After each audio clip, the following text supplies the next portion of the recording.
বাবান, বলছি তোর জার্নিটা কেমন লাগলো কুচবিহার থেকে কলকাতা? দারুণ লাগলো মা ট্রিপটা। দারুণ লেগেছে না? জার্নি অ্যান্ড ট্রিপ এই দুটো শব্দই ট্র্যাভেলকে রিলেট করলেও এর ব্যবহার এবং মানে কিন্তু একটু ডিফারেন্ট। জার্নি, যাত্রা, the act of travelling from one place to another, যেখানে গন্তব্যের থেকে যাত্রাপথের অভিজ্ঞতাটা বেশি গুরুত্বপূর্ণ। কিন্তু ট্রিপ হলো ভ্রমণ বা সফর, যা বলতে বোঝায় একটি নির্দিষ্ট স্থানে যাওয়া এবং ফিরে আসা। এটি সাধারণত স্বল্প মেয়াদী হয়। আর একটু পরিষ্কার করে বলতে গেলে বলতে হবে, journey talks about the movement, but trip talks about the whole experience.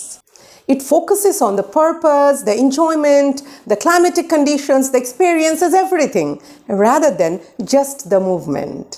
যেমন the journey from Coachbihar to Kolkata by train was scenic and peaceful. And trip, we went on a weekend trip to Kaziranga forest. কি বোঝা গেল? চলো এবার তোমাদের জন্য একটা কাজ। Fill the blank with the correct option. The school organized a dash to the zoo for the students. Waiting for your reply.